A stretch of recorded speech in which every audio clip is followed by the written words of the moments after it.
Welcome to Kayakalp. Here is Dr. Shailendra Dhawan with me, who is an expert in treating leukoderma. He can resolve all your queries about psoriasis and leukoderma. A warm welcome to you, sir. First of all, I would like to know how the pigmentation procedure happens. We have heard that copper is good for patients who suffer from leukoderma, so tell me something about that. To patients who approached me, apart from the internal medicines which can help to cure them from inside, I have provided external medicines to the patients whose hair is black and the scalp is normal, which will start working from there. In some cases, the upper portion of the skin will be affected, and the lower portion will be alright. So, if we apply proper medication, recovery process starts from there.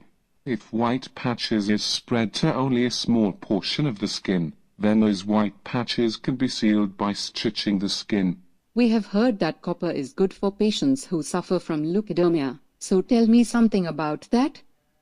When pigmentation starts in body, thyroxine hormone, which is responsible for pigmentation, make use of copper in the body. Pigmentation becomes slow in those patients who lack copper content in their body. For those patients, I recommend taking food in copper vessels.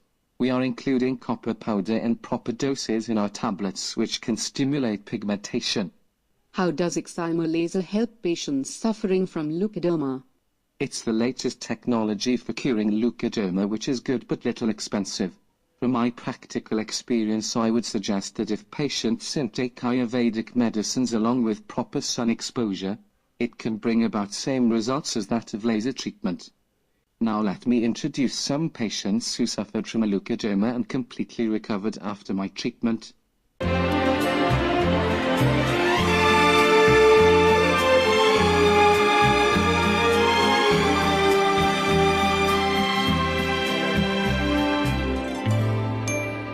This was my son's situation before.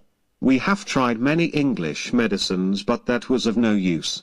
Later we came to know about Kayakalp and consulted Dr. Shailesh Dhawan. The medicines really worked for my son, and within 6 months my son was alright. When he consulted me, the disease was spreading fastly on face and legs. About 80% of the body was affected. The child was brought to me during summer vacation, and he recovered in such a way that even teachers couldn't recognize him. In my opinion, if tablet is made according to requirement and physical condition of patient, then Ayurveda along with integrated approach can bring about complete recovery. The most important point is that the medicines have certain safety limits such that it can be consumed by children for a long time without any side effects. One more question to Dr. Dhawan Bhai. His question is that, whenever he is injured, the discoloration occurred cannot be retained back. What should he do in such situation? It is termed as Kobna phenomenon. The patient lacks the ability of pigmentation. In such patients, blood test, thyroid investigation has to be done, and ask them to take care of their digestion process properly, so that any indigestion or stressful conditions will not happen. This is just a symptom. If not cared properly, it can turn to a serious disease. To know more about it, you can contact Dr. Shailendra Dhawan. Hope the talk was useful for you as always.